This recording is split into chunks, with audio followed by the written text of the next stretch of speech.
Untuk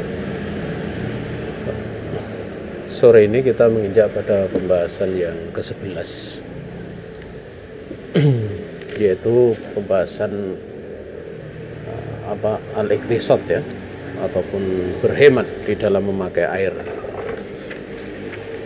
Pembahasan seputar masalah berhemat di dalam memakai air, sebagaimana dimaklumi, air merupakan kenikmatan yang diberikan oleh Allah Subhanahu wa taala kepada kita, sehingga sudah selayaknya untuk kita memakai dengan cara yang terbaik, yaitu dengan menghematnya, menggunakan sesuai dengan keperluannya.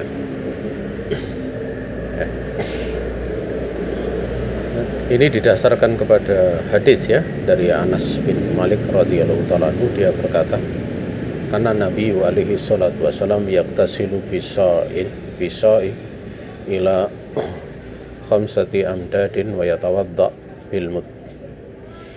Dalam hadis yang dikeluarkan oleh Al-Imam Bukhari dan Imam Muslim, Anas radhiyallahu taala anhu, beliau berkata, Nabi alaihi salatu wasallam beliau biasa mandi itu dengan 4 sampai 5 mud air, dan beliau berwudu itu dengan seukuran 1 mud saja. Yang dimaksud dengan biasa mandi di sini adalah mandi wajib ya, mandi atau mandi yang berkaitan dengan pengangkatan hadas ya.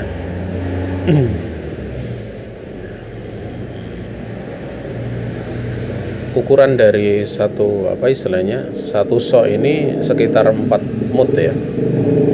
Kalau dalam bahasa kita ya 4 mud itu sekitar 4 ciduk ya, ciduk pertengahan ya. Jadi kalau 1 mud itu ukuran tangan pertengahan orang Arab ya di masa itu, diambil air dengan ukuran tangan itulah, itu senilai 1 mud ya. Sehingga kalau 4 sampai 5 mud ya itu jumlah yang sangat sedikit ya. Kalau berwudu hanya dengan 1 mud saja ya. Karena kita tahu bahwa mengangkat hadas itu, kalau hadas kecil ya itu dimaklumi. Adapun mengangkat hadas besar itu adalah seluruh tubuh. Jadi kalau hadas kecil itu hanya 4 anggota tubuh saja ya. Ya. Hadasnya kan ada di 4 anggota tubuh tersebut, sehingga mesti berwudu. Ya. Kemudian kalau hadas besar itu seluruh tubuh. Jadi yang menjadi pembahasan di sini adalah mengalirnya air pada seluruh anggota tubuh yang terkena hadas tersebut. Kalau hadas besar seluruh tubuh, kalau hadas kecil adalah hanya 4 anggota tubuh saja ya, anggota yang dimaklumi di dalam wudu ya. Dan itu bukan bukan mandi atau mencuci untuk membersihkan kotoran seperti najis, seperti kotoran-kotoran lainnya ya, yang memang dianjurkan untuk dihilangkan, seperti daki, seperti seperti keringat ya. Bukan itu gitu, tetapi yang diangkat adalah hadas ya, yang diangkat adalah hadas. Oleh karena itu ini mesti dipahami agar supaya seorang dia nggak bingung gitu. Oleh karena itu Nabi alaihi salatu wasallam di awal beliau wudu itu menganjurkan atau mencontohkan untuk mencuci kedua telapak tangan. Nah, mencuci kedua telapak tangan itu adalah agar supaya tidak ada najis yang terkena pada tangan. Hukumnya itu sunat. Namun kalau bangun tidur itu wajib. Kenapa? Karena orang yang tidur itu dia layadri aina batat yaduhu. Karena orang yang tidur dia nggak tahu di mana tangannya itu menginap ya.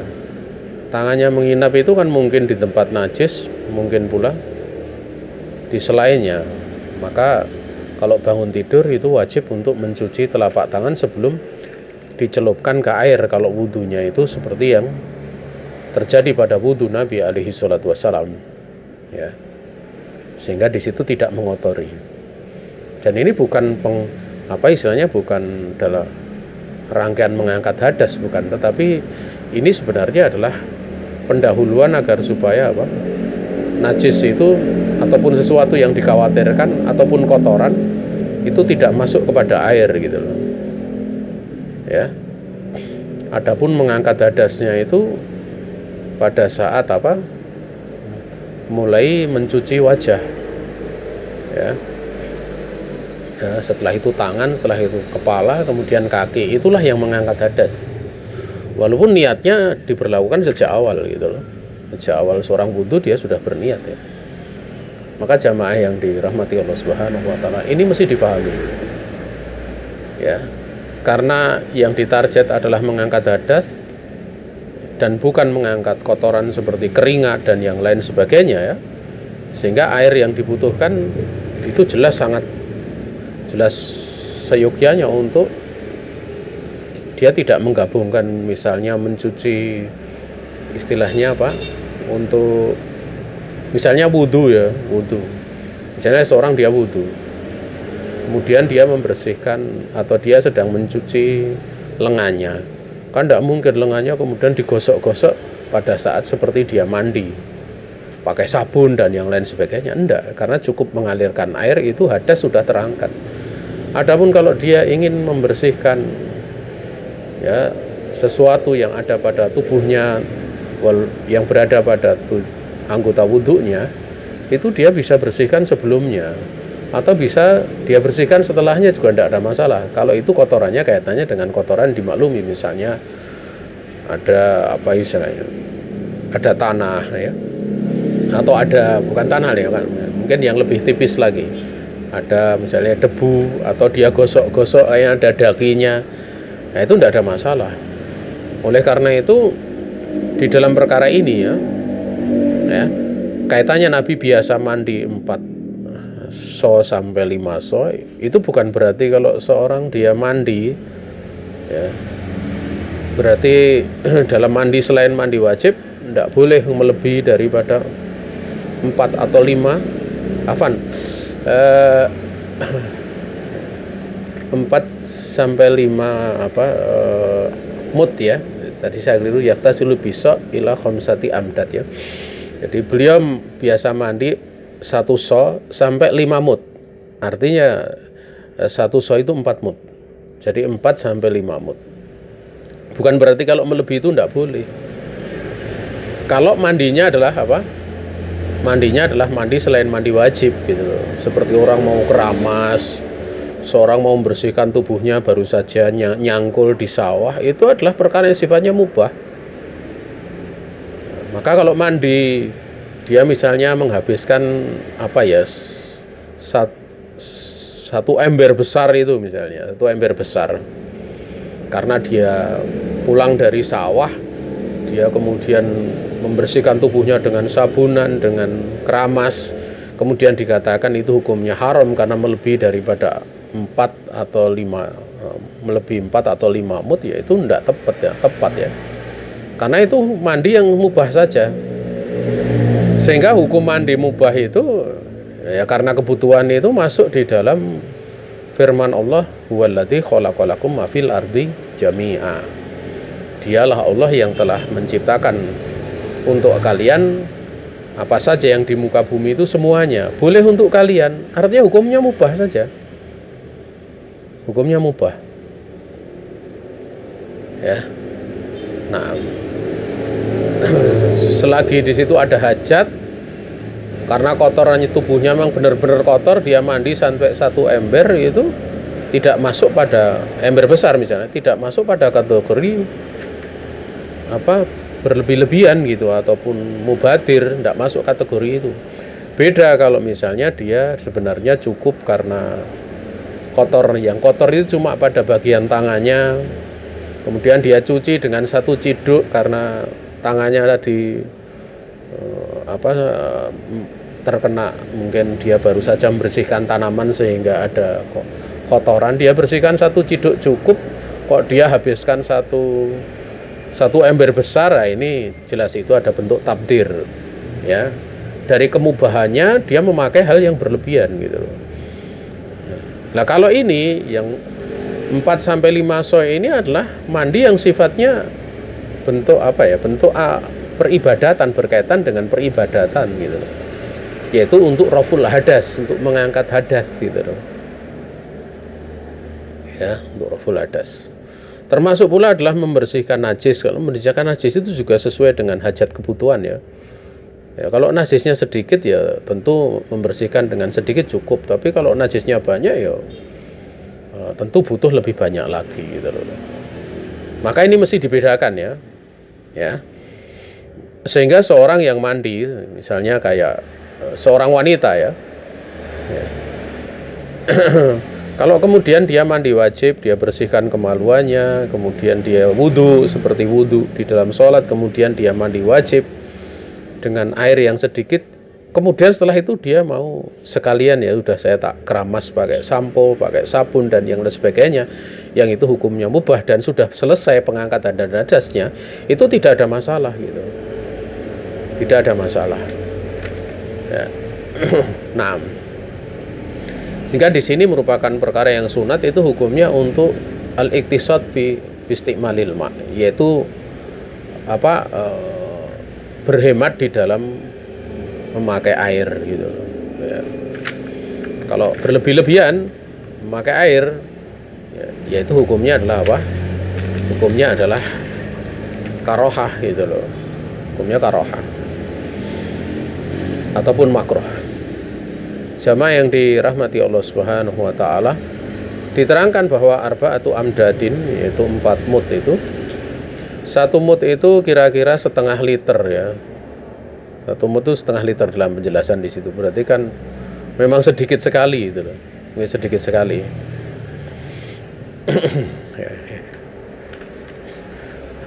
Pernah suatu saat salah satu cucu Nabi ya, di dalam sebuah riwayat, satu cucu Nabi antara Hasan dengan Husain ya. Rawi di situ tidak menyebutkan ya, tapi para ulama menjelaskan bisa jadi itu adalah antara Hasan dengan Husain. Waktu itu Abu Sa'id Al-Khudri radhiyallahu ta'ala anhu sedang menjelaskan hadis bagaimana Nabi itu mandi, biasa mandi wajib itu hanya habis 1 shaw saja. Maka waktu itu cucu Nabi itu sempat mengatakan itu tidak cukup untuk saya. Maka Abu Sa'id Al-Khudri radhiyallahu ta'ala anhu, walaupun beliau adalah sahabat dan bukan keturunan Nabi kan, tetap beliau mengatakan bahwa ini mencukupi untuk orang yang lebih baik daripada kamu gitu. Artinya Rasulullah itu kan orang yang lebih baik daripada Hasan, demikian pula Husain gitu. Nah, ini menunjukkan bahwa tidak selayaknya untuk apa istilahnya, untuk orang itu menyelisihi atau jauh dari ajaran Nabi walaupun itu keturunan Nabi ya, keturunan Nabi. Dan di situ Abu Sa'id Al-Khudri radhiyallahu ta'ala anhu tidak membahas dari sisi tentang ini hukumnya sunat dan yang lainnya, tapi lebih ke sisi kenapa kemudian cucu Nabi itu menganggap dirinya nggak cukup sementara untuk Rasulullah cukup. Maka di situ beliau menegur, inilah sisinya. Ya. Kemudian yang ke-12 adalah doa ba'dal wudu, yaitu berdoa setelah wudu. Ya, berdoa setelah wudu itu di sini ka'antakuli engkau seorang wanita bisa mengucapkan asyhadu an la ilaha illallah wahdahu la syarikalah wa asyhadu anna muhammadan abduhu wa rasuluh. Ya, ini dalam sebagian riwayat ya.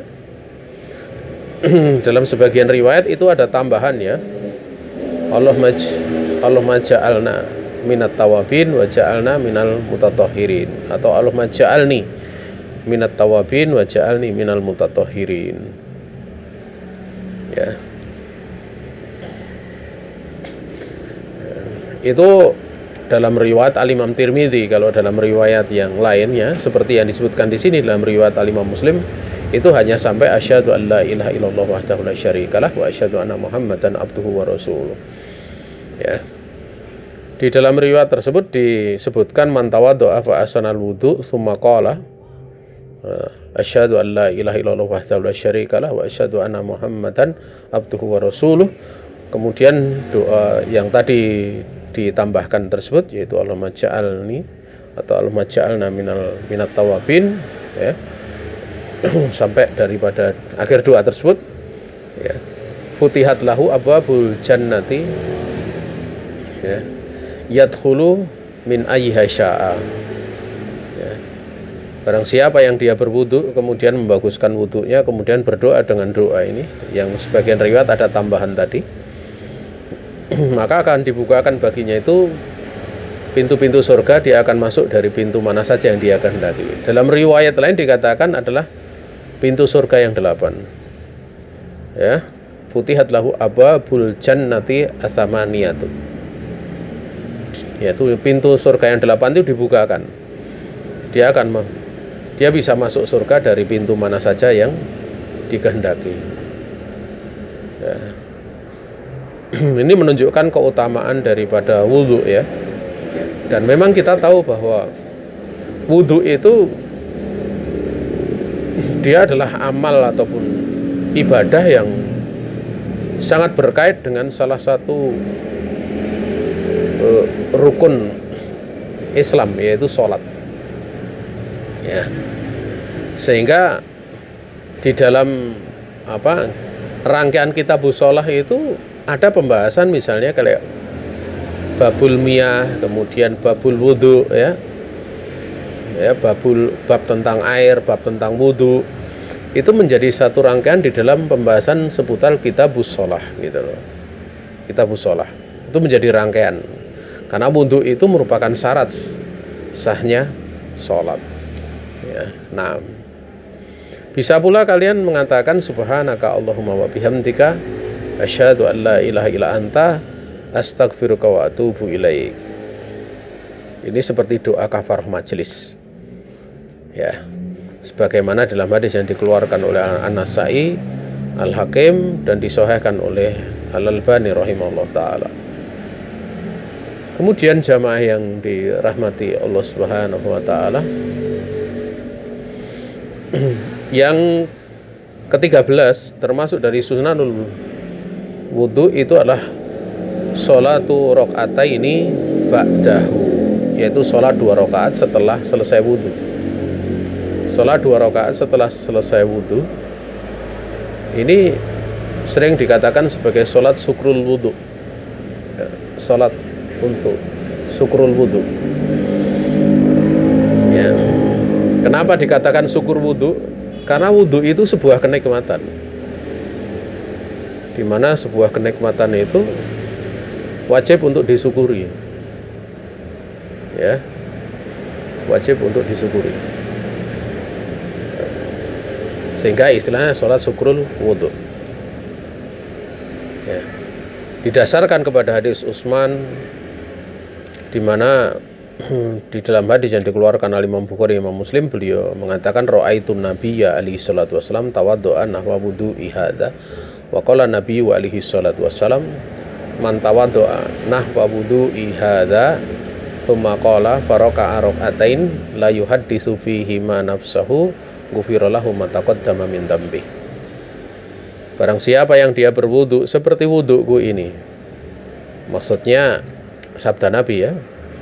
Karena Utsman sebelumnya mengatakan, aku melihat Nabi alaihi salatu wassalam, beliau berwudu seperti wuduku ini. Jadi Utsman mempraktekkan wudunya. Kemudian Nabi bersabda, barang siapa berwudu dengan seperti wuduku ini, ya, kemudian dia berdiri pemaqama, ya, diri untuk sholat faraka rakaatain, kemudian rukuk 2 rakaat, ya, sholat 2 rakaat. Di dalam 2 rakaat itu dia tidak berbicara dengan dirinya sendiri, dengan dirinya, tapi dia khusyuk, tidak berbicara. Yang dimaksud itu, nah, khusyuk berarti kan menunjukkan orang berbicara pada dirinya sendiri itu seperti mikir-mikir apa, sholat tapi mikir-mikir, tadi makanannya enak, itu namanya berbicara dengan dirinya sendiri. Maka kalau sholatnya seperti itu khusyuk, akan diampuni baginya dosa yang telah lalu. Nah, ini menunjukkan bahwa wudu ini bisa menjadi diampuninya dosa. Bahkan ada sebagian doa tatkala makanan hadir itu, ya, makanan hadir itu yang doanya itu kalau diucapkan juga menjadi penghapus dosa. Artinya banyak sekali amal soleh yang Di situ faedahnya itu adalah bisa, atau keutamanya bisa menghapus dosa. Dan yang dimaksud dosa di sini adalah dosa kecil ya. Dosa kecil, sebagaimana dalam riwayat yang lain, riwayat Imam Muslim, Nabi bersabda, as-shalawatul khamsu wal jum'atu ilal jum'ati wa ramadhanu ila ramadhana, ya, mukaffiratun lima bainahunna mastunibatil kabairu. Jadi Nabi bersabda, sholat 5 waktu, ya, Jumat sampai Jumat yang setelahnya, Jumat sebelumnya dengan sampai Jumat setelahnya, itu sholat Jumat maksudnya. Kemudian Ramadan sebelumnya sampai Ramadan berikutnya, ya, artinya puasa Ramadan, itu penghapus dosa yang ada di antara rentang-rentang waktu tersebut, selagi dijauhi dosa besar. Jadi manakala dosa besar itu dijauhi, maka akan dihapuskan dosa di antaranya. Seperti sholat 5 waktu, dosa antara subuh dengan duhur itu akan diampuni pada waktu duhur. Antara duhur dengan asar akan diampuni manakala sholat asar. Ya, sholat asar itu sampai maghrib akan diampuni antara itu. Ya. Dan tentu akan lebih diharapkan lagi itu kalau setiap kali sholat dia wudhu, itu akan lebih utama lagi. Kenapa? Karena wudhu, kalau wudhunya bagus diampuni dosanya gitu. Ya, dari dosa yang telah lalu itu akan diampuni gitu loh. Ya. Oleh karena itu, manakala seorang sudah wudhu ya, sholat maghrib, kemudian tidak batal, kemudian datang waktu isya, ya, kita tahu isya nanti itu, sholatnya isya itu akan menghapus juga gitu loh, dosa di antara keduanya. Nantinya dari sholat sebelumnya itu akan dihapus, terus akan dihapus oleh Allah seperti itu. Tapi kalau dia wudhu lagi, itu akan ada penghapusan yang lebih gitu loh. Makanya tajdidul wudhu, yaitu memperbarui wudhu walaupun belum batal, itu hukumnya adalah dianjurkan, hukumnya sunat, ya. Nah, ya, itu tidak ada masalah ya hal seperti itu. Sebagaimana sholat ya, sholat itu manakala ada hajat untuk mengulangi pun tidak dilarang, bahkan dianjurkan kalau ada hajat. Seperti orang sholat wajib kemudian ingin untuk menemani yang lain sholat sehingga bisa jamaah, maka itu sunat baginya. Sebagaimana Mu'ad bin Jabal radhiyallahu ta'ala anhu, beliau sudah sholat bersama Rasulullah sallallahu alaihi wasallam, kemudian beliau pulang ke kampungnya, beliau mengimami kaumnya. Nah, seperti itu tidak ada masalah. Itu hukumnya adalah sunat baginya. Ya. Dan itu tidak cuma berlaku pada ini ya, tapi juga berlaku misalnya sholat jenazah. Sholat jenazah itu pernah ada seorang ya penuntut ilmu ya santri ya, dia bertanya kepada kami gitu. Ya dia di situ sudah sholat ya, sudah sholat jenazah gitu. Tetapi orang di sekitarnya itu kan banyak yang tidak tahu tata cara sholat jenazah gitu. Atau tahu tetapi kurang begitu menguasai. Akhirnya mereka tidak mau untuk jadi imam gitu, tidak ada yang mau gitu loh. Ya. Nah, kemudian hal itu ditanyakan kepada kami karena waktu itu dia diminta untuk sholat kembali jadi imam. Gimana itu? Boleh saja. Itu hukumnya sunat baginya. Dan itu perkara yang merupakan kebaikan ya. Ya, perkara yang merupakan kebaikan. Nah, ya. Kemudian dari Abu Hurairah di dalam riwayat yang lain, Nabi alaihi salatu wasallam qala li Bilal inda sholati subhi, ya Bilal, akhbirni bi arja amalin amil tahu fil Islam, fa ini sami'tu dufa na'laik baina yadai fil jannah.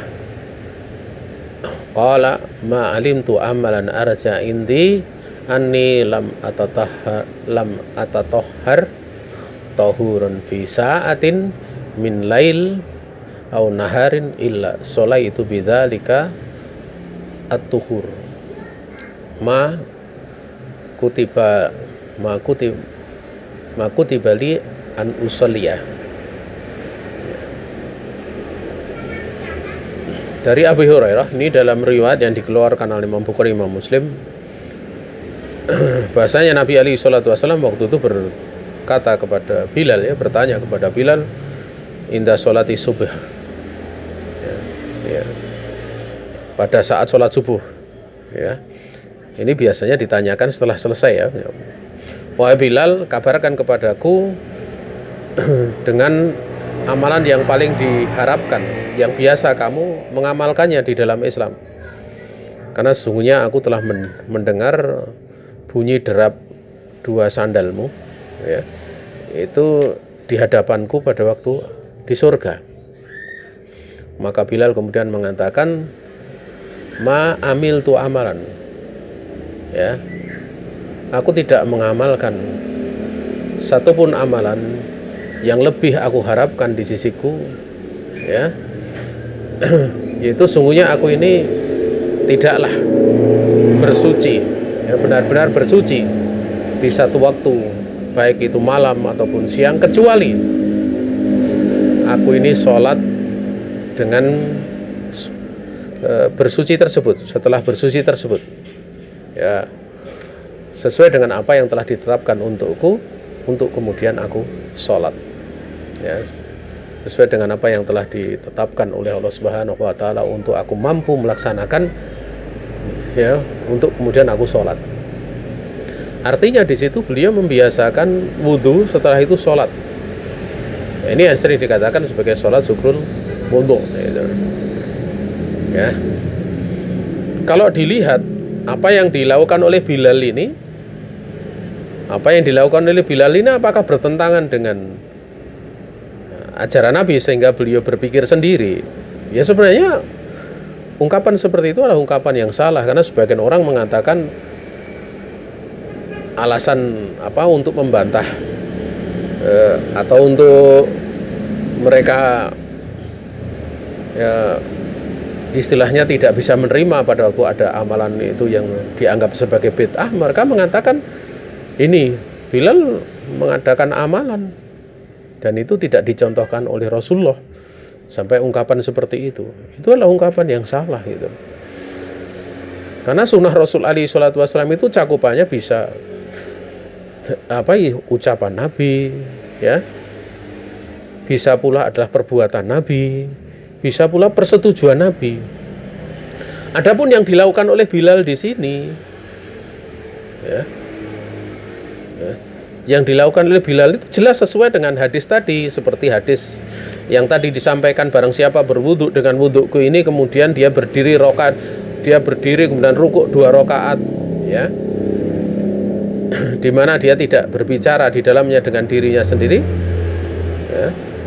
maka akan diampuni baginya dengan dosa dia akan diampuni baginya dosanya yang telah lalu. Berarti kan itu sudah ada dari Nabi, dari sabda Nabi. Ini dalam satu sisi gitu loh. Ini dimaklumi gitu loh. Ini dari sabda Nabi. Kemudian pertanyaan Rasul alaihi salatu wasallam tentang amalan tersebut, itu bukan berarti amalan tersebut itu tidak ada ajarannya dari Nabi. Karena Nabi bertanya, biarja amalin amil tahu fil Islam. Berarti karena amalan itu masih dalam cakupan ajaran Islam. Jadi bukan bid'ah. Karena amalan itu sudah ada sebelumnya gitu loh, dari Nabi alaihi salatu wasallam. Alasan yang ketiga, bahwa apa yang dilakukan oleh Bilal itu ditakrir, disepakati oleh Nabi. Ikrar Nabi itu bisa 2 macam gitu. Ikrar Nabi itu bisa dengan diamnya Nabi, bisa pula adalah dengan ucapan Nabi. Artinya sahabat melakukan, kemudian Rasul alaihi salatu wasallam melihat, kemudian Rasul alaihi salatu wasallam berucap sepakat dengan amalan tersebut gitu. Jangankan sepakat dengan ucapan ya, beliau diam saja itu sudah bagian dari ajaran Islam gitu.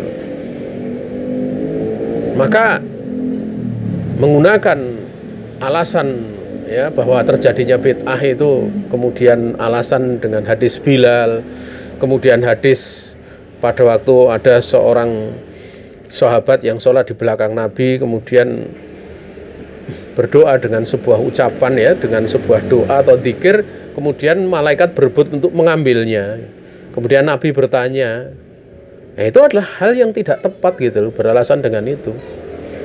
Nah, dimana dengan alasan itu mereka mengatakan kreasi dengan amalan itu boleh gitu loh. Tidak seperti itu. Karena apa yang dilakukan oleh para sahabat ridwanullahi alaihim ajmain itu ada dua macam. Ada yang kemudian disepakati oleh Nabi dan ada yang tidak disepakati Nabi. Yang disepakati oleh Nabi yang sesuai dengan ajaran seperti yang dilakukan oleh siapa? Oleh Bilal ini sesuai dengan hadis Nabi tadi yang disampaikan oleh Utsman tatkala Utsman wudu, kemudian beliau menjadikan contoh wudu, kemudian beliau mengatakan ya, Nabi alaihi salatu wasallam bersabda man tawaddo'a nahwa wudu'i hada sampai akhir daripada hadis gitu loh. Ya. Juga apa yang dilakukan oleh sahabat tadi ya, yang dia setelah selesai sholat ditanya apa yang dibaca. Nabi kemudian menyebut pujian. Karena malaikat waktu itu berebut untuk mengangkatnya. Juga tentang seorang sahabat yang dia senantiasa di dalam sholat itu membaca surat Al-Ikhlas.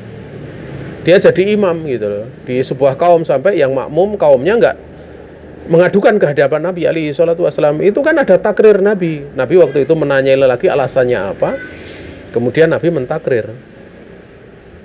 Ya. Artinya manakala masalah itu dihamparkan di hadapan Nabi, disepakati gitu loh. Lalu di mana hadis-hadis yang ada sahabat memahami sesuatu kemudian di hadapan Nabi tidak disepakati? Ada seperti itu. Ya, tidak sedikit, bahkan salah satunya kalau kita lihat itu Allah Subhanahu wa taala menegur langsung. Seperti pada saat peperangan Badar. Tawanan Badar waktu itu usulan dari Abu Bakar As-Siddiq ini yang diterima oleh Rasulullah dibandingkan usulan Umar. Disepakati oleh Nabi. Itu pun ditegur oleh Allah Subhanahu wa taala. Ya, waktu itu ditegur oleh Allah Subhanahu wa taala sampai Nabi Muhammad alaihi salatu wasallam dan Abu Bakar itu menangis gitu. Ya. Artinya jamaah yang dirahmati Allah Subhanahu wa taala, tidak setiap apa yang dilakukan oleh sahabat ya atau yang sahabat itu mengamalkannya itu otomatis menjadi alasan ya, bahwa orang boleh untuk menirunya. Karena apa yang dilakukan oleh sahabat itu semua dihamparkan di hadapan Nabi. Ada yang disepakati dan ada yang tidak. Ya, ada yang disepakati dan ada yang tidak. Contoh yang tidak disepakati seperti tatkala Abu Sanabil dia berfatwa ya bahwa ada seorang sahabiyah yang dia itu hamil, suaminya meninggal. Ya. Kemudian setelah malamnya atau setelah beberapa malam itu dia melahirkan. Maka dia tetap berfatwa bahwa iddahnya itu 4 bulan 10 hari. Ya. Maka Nabiullah Muhammad SAW kemudian memberikan teguran kepada beliau radhiyallahu ta'ala anhu bahwa sudah boleh untuk menikah karena sudah melahirkan. Iddahnya begitu sampai sampai melahirkan. Ini diantaranya. Belum lagi tatkala Ibnu Umar radhiyallahu ta'ala anhuma beliau menceraikan istrinya di saat haid. Itu ditegur oleh Nabi melalui bapaknya itu Umar bin Khattab radhiyallahu ta'ala anhu, karena waktu itu yang membawa masalah itu adalah Umar bin Khattab radhiyallahu ta'ala anhu. ya, dan masih banyak yang lainnya. Kalau kita mau istilahnya membahasnya. Ya. Nah, jamaah yang dirahmati Allah Subhanahu wa taala, selesai ya pembahasan sunanul wudu. Sekarang kita menginjak pada pembahasan yang selanjutnya, yaitu nawaqidul wudu, yaitu pembatal wudu. Ya, pembatal wudu. Ya, kita mungkin hanya membahas sebagian juga, tidak bisa sampai selesai ya di sore ini pembatal wudu. Nawaqid itu jamak dari nakid, yaitu mayufsidu bihi al-wudu'a, atau wahwa ma yafsudu bihi al-wudu'u, sesuatu yang merusakkan dengannya itu, dengan suatu tersebut wudu, atau sesuatu yang wudu itu rusak dengan sebabnya. Itu bisa dibaca yufsidu, bisa dibaca yafsudu. Ya, tidak ada, maknanya sama gitu. Yang pertama yaitu makharaja minas sabilaini al-qubul wad dubur, yaitu sesuatu yang keluar dari dua jalan. Dari dua jalan itu kubul dan dubur. Kubul itu bagian depan, yaitu kemaluan. Dubur itu adalah bagian keluarnya buang air besar. Di antaranya min baulin, berupa kencing, augoitin ya, tinja, atau rih, ataupun kentut. Dikarenakan Allah Subhanahu wa taala berfirman, auja'a ahadum minkum minal ghaid, ya, atau salah satu dari kalian itu ya mendatangi ghaid, maksudnya adalah buang hajat. Ya, yang dimaksud dengan mendatangi ghaid itu adalah dia kinayah dari anqadul hajah ya. Kinayah ya.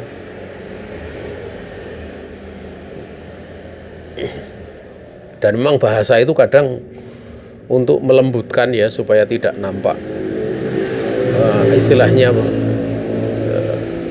tidak nampak buruk, itu bisa dengan bahasa-bahasa dimaklumi ya. Karena kalau dikatakan kamu mau kemana gitu loh, saya mau ke WC, mau mengeluarkan tinja atau mengeluarkan tai, itu kan bayangan orang langsung jelek sekali, jijik gitu loh. Tapi kalau dikatakan saya mau ke WC, saya mau ke belakang, saya mau BAB, buang air besar, padahal yang dibuang bukan air gitu loh. Kan buang air besar itu kan yang dibuang bukan air gitu loh. Itu adalah istilah-istilah untuk menjadikan supaya kita itu enggak jijik gitu loh.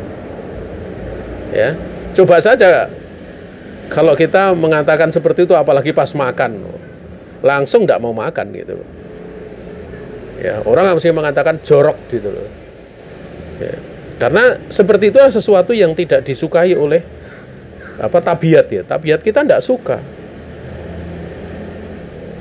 Kita mengatakan misalnya ada kotoran manusia, kemudian seorang mengatakan itu ada TAI gitu, mesti beda masalahnya gitu loh. Beda dengan mengatakan kotoran. Atau beda dengan ada istilahnya buang air besar ya, seperti itu. Itu akan mengurangi rasa jijik. Mengurangi rasa jijik. Sehingga di sini menunjukkan menggunakan kata-kata lafadz itu ada pengaruhnya ya. Ada pengaruhnya. Kata-kata kinayah seperti itu ada pengaruhnya. Ya. Beda ya perkara tersebut kalau dalam peradilan ya. Kalau dalam peradilan itu semuanya harus jelas. Makanya kalau ada orang misalnya dituduh berzina, atau seorang dia mengaku berzina, ya mesti dijelaskan zina itu seperti apa.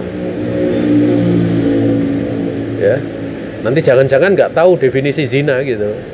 Makanya Ma'is bin Malik ditanya oleh Nabi alaihi salatu wasallam, ya, ma huwa zina, apa itu zina?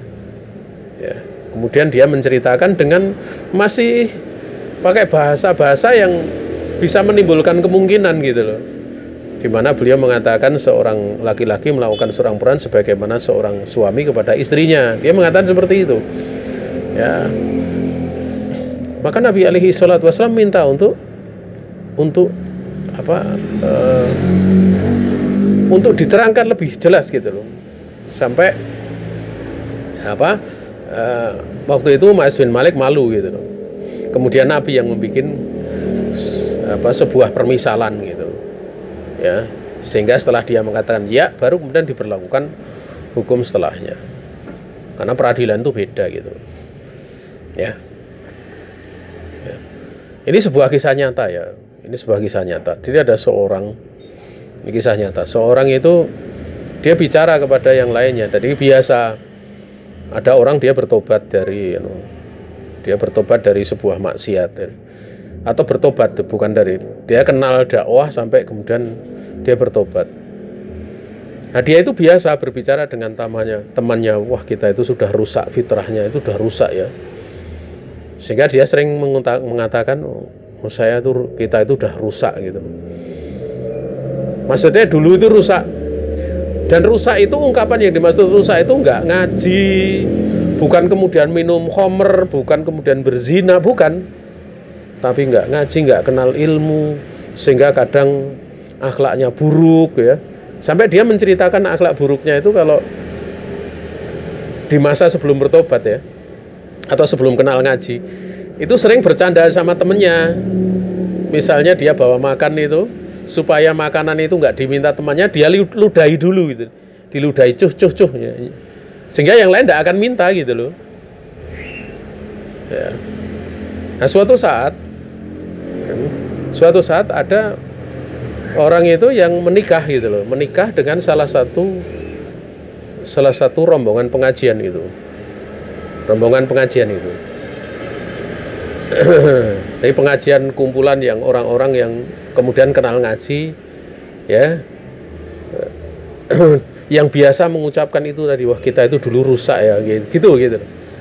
Lah suaminya itu yang nikah itu suatu saat dengar berita, wah kami yang ngaji itu dulu orang rusak gitu, dan dia nggak paham makna rusak itu apa gitu loh. Akhirnya dia langsung menuduh istrinya itu pada istrinya itu bukan anaknya, bukan ini, waliyadzubillah. Tanpa melalui proses peradilan, tanpa dia tabayun dulu makna rusak itu apa gitu. Dia langsung ngukumi. Waliyadzubillah. Kedolimannya luar biasa. Sampai cerai, itu pun anaknya nggak diurusi. Bahkan dia cerita kepada teman-temannya nggak nganggap anaknya. Ini kan orang bodohnya pangkat berapa itu kita enggak. Karena nggak tahu. Padahal lahir di pernikahan dia. Andaikan istrinya berzina sekalipun, itu tetap selagi belum ada peradilan bahwa itu berzina, itu tetap anak nisbatnya kepada dia. Dia wajib bertanggung jawab untuk menafkahi.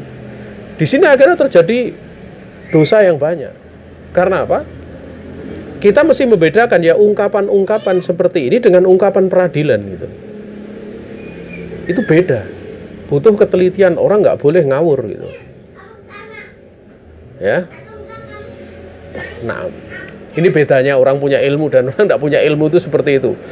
Padahal yang melakukan itu tadi, yang sampai menceraikan istrinya itu orang yang kerjanya ya kalau dari pakaian ya nyunah gitu loh.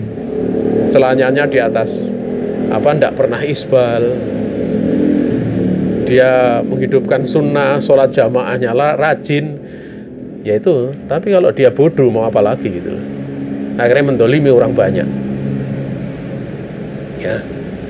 Ini sebuah cerita, ini benar-benar terjadi ya, hanya karena masalah lafaz.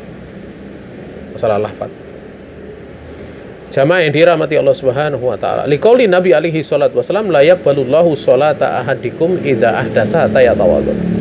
Allah tidak akan menerima salat salah satu dari kalian ketika dia berhadas sampai dia wudu. Faqala rajulun min Hadramaut, berkata seorang laki-laki dari Hadramaut, mal hadas ya Abu Hurairah. Apa itu hadas ya Abu Hurairah? Qala fusaun au darratun, yaitu kentut yang tanpa suara, atau darratun, kentut yang dorot itu terkentut-kentut ya, ada dia banyak kan. Artinya dorot itu kentut yang dimaklumi gitu loh. Kalau fusa itu kadang kentut yang tanpa suara. Dorot. Dan beliau di sini yaitu Abu Malik Kamal bin Sayyid Salim. Beliau kemudian memberikan penjelasan wa yustasna min hadza sahibul hadas ad-daimi al-mubtalatu bisalisil baul wal fil wang filatirih fa inna hukmaha kal mustahadah kama sayati qoriban. Ya. Dan dikecualikan dari perkara ini, dari kentut ini ya, dorot ya. Ini adalah orang yang punya hadas terus menerus, yang ditimpa salisil baul. Salisil baul, jadi orang yang kencing terus menerus gitu loh. Kalau dalam bahasa kita beseren ya, beseren. Juga wang fila tirih, ya, dia terus kentut gitu loh, mengalami kentut yang terus menerus, ya. Hukumnya itu seperti mustahadah. Artinya sholatnya, ya, maka kalau tidak ada pembatal wudhu,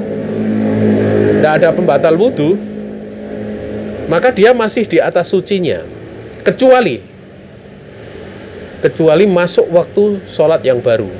Kalau masuk waktu sholat yang baru, itu dia batal wudhunya. Kalau tidak ada batal wudhu, kemudian masuk waktu sholat baru, dia batal wudhunya. Makanya Nabi memerintahkan untuk setiap kali masuk waktu sholat untuk mencuci darah istihadah, kemudian dia wudhu lagi. Jadi mustahadah, orang yang istihadah itu dari pembatal wudhu ada tambahan satu, yaitu dukhulu waqti as-sholah, masuknya waktu sholat. Ya, masuknya waktu sholat. Itulah yang menjadi kewajiban. Jadi dia wudhu setiap kali masuk waktu sholat. Adapun yang sunat kalau dia mau mandi, itu diterangkan di dalam beberapa riwayat dia mandi 3 kali. Ya, mandi sebelum subuh untuk sholat subuh untuk orang istihadah lah. Kemudian dia nanti mandi menjelang asar. Dengan dia sholat duhur 4 rakaat di akhir waktu, dan sholat asar di awal waktu, sehingga seolah-olah seperti jamak, tapi bukan jamak. Kemudian nanti maghrib isya juga seperti itu. Tapi hukum perkara ini sunat, dia tidaklah wajib untuk orang yang istihadah. Yang wajibnya dia cukup wudhu saja di setiap kali masuk waktu sholat. Karena begitu masuk waktu sholat, rukshoh kaitannya dengan istihadahnya itu sudah gugur. Maksudnya rukshoh kaitannya dengan pengangkatan hadas. Dia mesti mencuci kemaluannya, kemudian berwudu lagi. Wallahu ta'ala alam. Itu dibahas nanti dalam pembahasan seputar masalah orang yang istihadah. Ya. Wallahu ta'ala alam. Ya.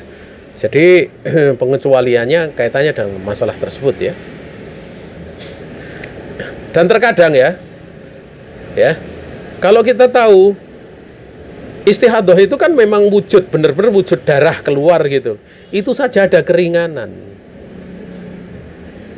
Lalu bagaimana dengan yang orang lebih ringan dari keluar sesuatu, kentut yang memang sering keluar gitu loh.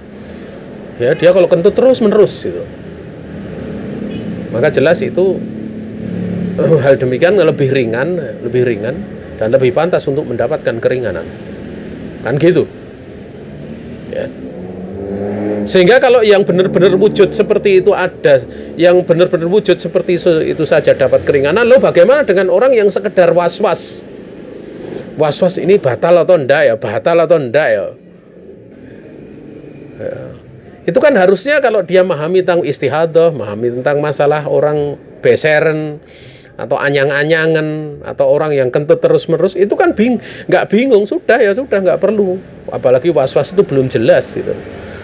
Dia kentut beneran atau enggak, kencing beneran, keluar air kencing setelahnya atau enggak, atau apa istilahnya wadinya itu keluar atau tidak, kan belum jelas gitu loh. Dan kita tahu bahwa ada sebuah kaidah, yaitu al-yakinu la yazulu bisak, bahwa sesuatu yang yakin itu tidak bisa hilang, tidak bisa bergeser, terangkat dengan sesuatu yang meragukan gitu. Ya. Makanya ya, di sini pentingnya seorang punya ilmu. Seorang itu kalau punya ilmu, itu akan menjadi ringan gitu loh. Coba saja kalau nggak punya ilmu misalnya ya, di masa pandemi ini nggak sholat Jumat 3 kali berturut-turut misalnya. Ada hadis tentang ancaman, langsung ragu-ragu gitu. Padahal kan di situ perlu dibahas, sebenarnya dia tidak sholat Jumat itu kena udzur atau tidak gitu loh. Ya kalau orang dia punya ilmu biasa saja, dia yakin dengan ilmunya. Termasuk misalnya sholat di rumah, termasuk dalam masa pandemi itu untuk tinggal di rumah. Nggak akan ada subhat begini itu. Sampai mengatakan bahwa nggak pantas orang sholat jamaah di masjid ditakut-takuti dengan corona gitu. Ini kan orang yang kita, ya orang seperti ini ya. Kadang dianggap fatwa ulama nggak punya dalil, padahal karena dia sendiri nggak tahu dalil itu apa gitu. Karena dalam lafadz dalil itu kan ada yang memang secara lafadz itu ada, dan yang kedua secara makna. Secara makna. Contoh misalnya secara makna. Secara lafadz Allah mengatakan wala taqul lahuma ufin. Jangan kalian mengatakan kepada keduanya itu uf. Itu secara lafadz. Tetapi maknanya apa? Makna dari uf itu sebenarnya, makna itu secara ilahnya hukum itu adalah apa? Yaitu ada, memberikan gangguan. Sehingga walaupun secara lafadz tidak boleh memukul, tidak ada lafadz itu, tidak boleh untuk tidak merasa tenang pada saat diajak bicara kepada kedua orang tua, misalnya diajak bicara kepada dua orang tua gelisah, tidak merasa nyaman, itu sebenarnya sudah bentuk menyakiti orang tua. Itu hukumnya juga haram gitu. Ini namanya secara makna. Secara makna. Makanya kalau kita lihat hukum nikah orang kafir sah atau tidak, itu kalau dalam secara lafadz bahwa nikah orang kafir enggak sah atau sah itu enggak ada. Dalam riwayat enggak ada, dalam nas Quran, hadis enggak ada. Tetapi secara makna ada, wa mra'atu hammalatal hatab. Allah menyebut bahwa istri daripada Abu Lahab sang pembawa kayu bakar. Itu kan secara makna berarti apa? Sampai disebut istri, itu apa yang menjadi kelaziman dikatakan istri berarti nikahnya sah, kan gitu. Masa yang seperti itu nggak paham, sehingga berani mengatakan apa? Ya kalau ulama nggak sesuai dalil ya nggak perlu diikuti, kan gitu kan? Ini namanya orang yang apa istilahnya? Ya bisa dikatakan oleh dalam bahasa kita lancang gitu loh. Ya kalau kita mau bahasa agak kasar ya ente siapa kan gitu kan? Di hadapan para a'immah, di hadapan para ulama. Jadi kita punya sopan santun. Kalau memang andaikan memang ulama itu tidak disepakati dalam satu masalah, di situ ada khilaf misalnya, itu pun kita mesti menggunakan bahasa sopan gitu loh. Pakai bahasa sopan. Karena ilmu itu sendiri kasih sayang, dibangun di atas menyayangi, merahmati. Bentuk kasih sayang kepada orang yang punya kedudukan itu namanya menghormati.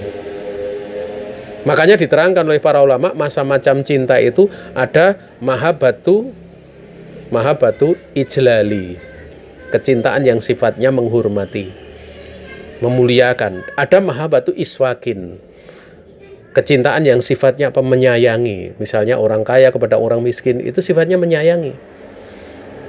Seperti orang tua kepada anak. Kalau anak kepada orang tua mencintai, itu namanya mahabbatu ijlalin, kecintaan menghormati. Itu ada gitu loh, seperti itu. Nah, ini saja yang bisa disampaikan ya. Baru pertama ya, atau nomor 1 dari Nawaqidul Wudu. Besok kita lanjutkan pada pertemuan yang akan datang. Kalau ada soal atau pertanyaan dari peserta Kamusa, kami persilahkan. Ya, tapi kalau bisa pertanyaannya jangan melampaui bahasan ini ya. Kalau kaitannya dengan misalnya pembatal wudu ini, batal wudu. Kecuali kalau mendesak dia mendapati satu persoalan ya, itu silahkan.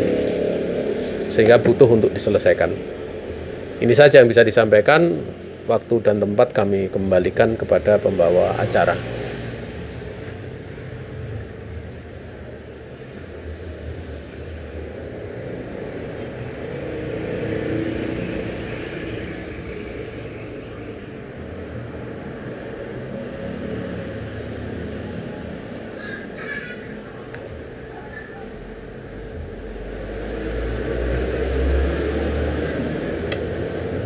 Oh ya, saya buka dulu. Ya, saya lihat dulu.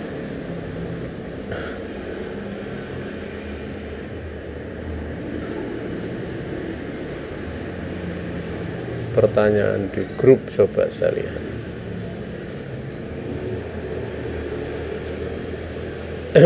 Bismillah, Afwan Ustadz izin bertanya, anak punya luka di bagian kaki yang wajib dibasuh ketika wudhu. Lukanya tidak terlalu besar, tapi sakit dan perih bila terkena air. Apakah sah wudhu anak bila luka tersebut anak tutupi dengan hansaplas kemudian perban? Yang demikian tidak mengapa ya. Dia tutupi dengan hansaplas, kemudian dia usap bagian atasnya. Dia tidak dicuci, tapi diusap saja. Ya, sebagaimana penjelasan Syekh Shalih Al-Fauzan kaitannya dengan gib ya. Itu tidak dicuci. Kalau luka di tangan seperti di gib itu, atau luka pada satu tempat dari anggota wudhu, dia usap pada bagian atasnya. Dalil dalam permasalahan ini adalah pada lafadz wa arjulakum ilal ka'bain, itu di dalam sebagian qiraah dibaca wa arjulikum ilal ka'bain. Dan usaplah. Jadi arjulikum di situ dia mengataf pada ru'us. Artinya itu menjadi sasaran dari wamsahu. Usaplah dengan kepala-kepala dan kaki-kaki kalian. Kepala-kepala kalian dan kaki-kaki kalian. Kenapa dikatakan kaki ya? Ya, warjulikum ilal ka'bain itu karena ada syariat mengusap khuf. Ya, mengusap khuf. Kalau khuf itu dipakai di kaki, tidak ada unsur luka ya. Tidak ada unsur luka, tapi sifatnya itu melindungi kaki dari kondisi tatkala dingin yang luar biasa atau panas yang luar biasa, terutama dingin ya. Dingin yang luar biasa. Itu saja boleh dipakai. Maka di situ hansoplas itu lebih ringan daripada khuf. Kalian tahu kalau musim dingin luar biasa itu sampai kaki itu pecah-pecah ya. Kaki pecah-pecah. Kadang sehingga orang memakai khuf itu bisa lama gitu. Ya. Sehingga diberikan keringanan kalau di istilahnya di mukim itu 1 hari 1 malam, kalau di safar itu 3 hari 3 malam. Untuk cukup diusap dengan catatan pada saat memakai dalam kondisi berwudu. Nanti dihitung keringanannya kapan? Keringanannya dari mulai batal. Jadi keringanannya mulai batal. Misalnya wudunya jam 9 ya. Jam 10 dia pakai khuf. Batalnya jam 12. Jam 12 itu mulai dihitung 3 hari 3 malam atau sehari semalam tatkala berada di mukim. Itu menurut pendapat yang rojih ya, karena ada pendapat-pendapat lain juga gitu ya. Maka kalau hansoplas tidak ada masalah, karena Islam itu la darar wala dirar, dan sakit yang sedikit itu karena memang benar-benar mengganggu, itu tidak selayaknya untuk kemudian ya, tidak selayaknya kemudian dibiarkan, karena ada kaidah ad-doror yuzal, bahwa doror itu mesti dihilangkan. Salah satunya adalah, dan itu pun termasuk dari jenis pengobatan ya, termasuk dari jenis tadawi, berobat. Maka insya Allah demikian itu tidak mengapa. Jadi tidak perlu untuk dicuci pada bagian hensoplasnya itu, tapi cukup untuk diusap. Kalau hensoplas itu saya nggak tahu airnya menyerap nanti terkelupas atau enggak, saya kurang tahu ya. Kalau misalnya nggak terkelupas ya karena kecil kan, biasanya kalau mengusap yang lainnya dicuci agak susah gitu loh. Ya kalau kemudian dia ikutkan air mengalir udah ada masalah ya. Sebenarnya tidak ada masalah. Ya, tapi kalau perban kan meresap airnya kemudian masuk, maka disitulah diusap. Tapi yang benarnya adalah itu cukup diusap saja, adapun yang lainnya dicuci ya. Misalnya pada tangan, pada lengan. Wallahu ta'ala a'lam. Demikian. Kemudian pertanyaan selanjutnya, bagaimana hukumnya memperlama sujud saat sholat untuk berdoa tanpa dilafadzkan, hanya di dalam hati? Doa itu termasuk dari amalan amalan lisan ya. Diterangkan oleh Al-Imam Son'ani rahimahullah ta'ala bahwa doa itu bagian dari kalimah ya, dari ucapan ya, sehingga manakala seorang dia berdoa itu dia mesti berucap, dan berucap di dalam doa itu kita tahu bahwa di dalam doa itu terkumpul tidak sekedar ucapan ya, tetapi juga ibtihalul qalbi, hati itu terkumpul untuk ingin agar doanya dikabulkan. Beda dengan dzikir. Kalau dzikir itu terkadang dengan lafaz saja, hatinya kadang konsentrasi lain, itu pun akan diberi pahala oleh Allah Subhanahu wa taala. Itu kalau dzikir. Ya, tidak disyaratkan ibtihalul qalbi. Ya, tetapi kalau kalau doa beda. Makanya di saat kita senang-senang kita takbir, senang-senang itu kan beda dengan pada saat takbir ya, itu kan bagian dzikir. Pada ayat mutasyrik itu takbir. Tapi di satu sisi sambil takbir makan daging, itu kan berarti kan memang ada kesibukan yang bercampur. Satu sisi dzikir, satu sisi makan daging gitu loh. Ya, itu tidak ada masalah. Karena tidak perlu dipersyaratkan di dalam dzikir itu mesti ibtihalul qalbi sebagaimana doa. Tapi kalau doa itu tidak bisa. Doa itu harus terkumpul pada keduanya. Lafaz demikian pula ibtihalul qalbi. Hati itu ingin. Hati itu terkumpul, dia menginginkan apa yang diucapkan dikabulkan oleh Allah Subhanahu wa taala. Sehingga kalau seorang dia berdoa memperlama, dia diam dengan alasan Allah Maha tahu apa yang ada di dalam hatinya, itu babnya bab niat namanya. Kan hati, ada yang dalam hati itu niat. Ya, dan kalau seorang dia berucap di dalam doanya demikian, itu lebih terhukumi bukan doa tapi harapan. Atau keinginan, lebih ke arah situ ya, harapan, lebih ke arah harapan ya, tidak bisa dihukumi adalah sebagai doa ya, wallahu ta'ala. Maka yang seperti ini tidak diperbolehkan ya, atau tidak terhukumi sebagai sebuah doa. Setelah kemudian di sini ada pertanyaan, setelah sholat fardu saat berdoa keluar kentut, doa belum selesai, apakah masih boleh kita untuk lanjutkan doanya sampai selesai? Ya, kentut itu bukanlah pembatal doa ya. Ya, hanya saja kalau dia mampu untuk menahan, hendaklah dia menahan. Tetapi kalau sesuatu yang tidak bisa ditahan, maka hendaklah dia berhenti sebentar dalam doanya. Ya, kemudian masalah kentut ya. Kalau kentutnya bau, hendaklah dia pindah aja tempatnya. Kemudian dia lanjutkan doanya. Fala bas. Ya, karena kalau ada bau-bau seperti itu, ya tidak layak, ya, kurang bagus untuk kemudian seorang dia mendekatkan diri kepada Allah Subhanahu wa taala. Tapi yang jelas tidak ada masalah. Dan doa setelah sholat itu, kalau sholatnya sholat sunat itu ada doa yang boleh dilakukan kapan saja, yaitu doa istikharah ya. Doa istikharah itu bisa dilakukan untuk sholat sunat apa saja,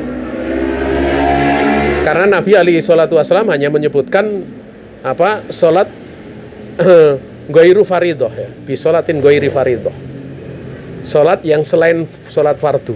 Makanya Imam Nawawi mengatakan boleh untuk sholat duha, sholat apa, ataupun sholat rawatib. Untuk setelah itu doa istikharah. Jadi kalau orang mau sholat istikharah, tidak ada masalah. Seorang dia sholat istikharah ya, wudhu, kemudian sholat istikharah, atau sholat syukrul wudhu, niat sholat istikharah sekali, kemudian setelah itu doa. Andaikan tanpa seperti itu, maka dia sholat setelah sholat sunat rawatib atau sholat sunat duha, dia kemudian istikharah, doa istikharah, khalas, tidak ada masalah.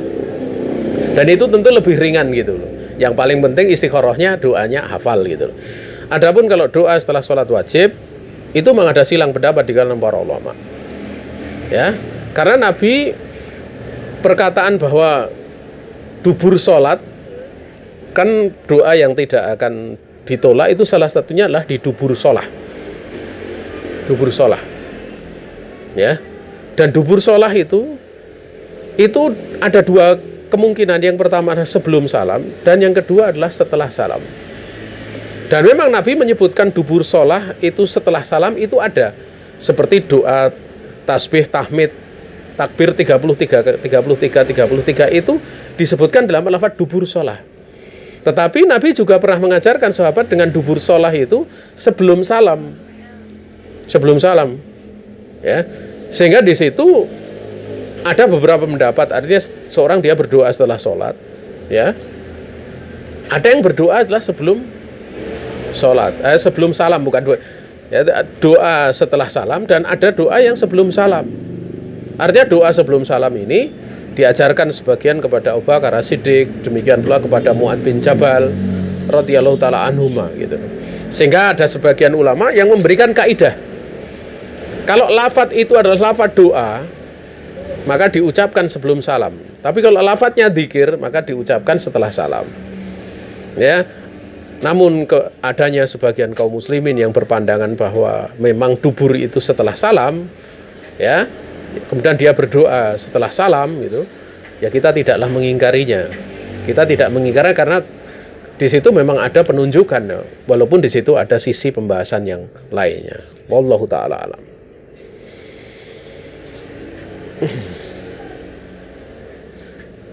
Kemudian ada pertanyaan lagi. Assalamualaikum. Waalaikumsalam. Izin bertanya, saat membaca doa setelah wudhu, apakah disunahkan juga untuk mengangkat tangan? La yusra. Tidak disyariatkan di sini untuk mengangkat tangan ya. Tentang masalah doa itu ada 3 keadaan. Pertama, doa yang memang di situ diwaridkan, ada warid secara khusus penyebutan mengangkat tangannya. Atau dari keumumannya masuk di situ. Keumuman mengangkat tangan, doa mengangkat tangan masuk di situ. Ya. Jadi disyariatkan seperti sholat istisqa itu mengangkat tangan. Tapi kalau Jumat, khotbah Jumat, Nabi berdoa. Tapi bila tidak mengangkat tangan, tetapi mengangkat jari telunjuknya. Mengangkat jari telunjuknya dan bukan mengangkat tangan. Ya. Jadi kalau yang memang warid mengangkat tangan, maka berarti disyariatkan mengangkat tangan. Kemudian yang kedua, itu yang tidak warid doa dengan mengangkat tangan. Seperti doa mau makan, itu tidak ada warid tentang mengangkat tangan. Doa mau ke WC, Allahumma inni a'udzubika minal khubuthi wal khaba'ith, itu tidak warid tentang mengangkat tangan. Andaikan itu memang warid, niscaya sahabat itu akan meriwayatkannya. Karena waktu itu Nabi berdoa itu dengan keras ya, diangkat suaranya untuk mengajari sahabat yang melihat beliau masuk dalam WC atau mau buang air, buang hajat. Maka yang tidak warid seperti itu, maka tidak disyariatkan untuk mengangkat tangan. Termasuk pula adalah doa naik kendaraan. Naik kendaraan itu tidak warid di situ untuk mengangkat tangan. Ya, termasuk pula adalah doa mau mengumpuli istri, itu tidak warid mengangkat tangan. Nabi hanya mengajarkan doa itu, dan dalam praktek juga Nabi SAW tidak mengangkat tangan. Kemudian yang ketiga, yang tidak warid mengangkatnya dan tidak warid pula tidak mengangkatnya. Maka jenis yang ketiga ini dikembalikan pada keumuman hadis untuk mengangkat tangan. Ya, untuk mengangkat tangan. Contohnya apa? Contohnya seperti istikharah. Istikharah itu, doa istikharah itu tidak disebutkan. Bentuk pengangkat tangannya tidak disebutkan, penafian pengangkat tangannya juga tidak disebutkan. Maka masuk pada keumuman hadis untuk mengangkat tangan. Termasuk doa di antara adzan dan iqamat. Ya. Adzan dan iqamat itu tidak ada masalah mengangkat tangan. Termasuk pula doa di kala sujud itu masuk pada bagian yang pertama. Doa di kala sujud itu tidak boleh mengangkat tangan. Nanti sujudnya batal. Dan tidak mungkin. Ya. Itu masuk bagian yang pertama. Artinya warid penafiannya. Termasuk pula adalah doa yang pada saat dia membaca Al-Quran. Karena ihdinas siratal mustaqim itu bermakna doa. Itu tidak boleh mengangkat tangan. Walaupun makmum imam mengucapkan amin. Karena warid apa? Tidak mengangkat tangannya. Sehingga mengangkat tangan pada waktu ihdinas siratal mustaqim siratal ladzina an'amta 'alaihim ghairil maghdubi 'alaihim waladdallin, kemudian dia mengatakan amin, itu masuk perkara bid'ah. Jadi ingat ya, tidak setiap doa itu mesti mengangkat tangan. Perlu dirinci. Ya, jadi kalau warid pengangkat tangan warid pengangkat tangan, maka mengangkat tangan. Kalau tidak warid mengangkat tangan, tidak warid untuk mengangkat tangan, berarti dia tidak mengangkat tangan. Kalau yang ketiga, yaitu yang tidak warid yang mengangkat dan tidak warid pula yang menafikan, ya, maka ini kembali kepada keumuman hadis. Ini seperti yang dijelaskan oleh Syekh Utsaimin rahimahullah taala. Ini pertanyaan selesai insya Allah ya. Ya. Ini saja yang bisa disampaikan. Kami kembalikan kepada pembawa acara.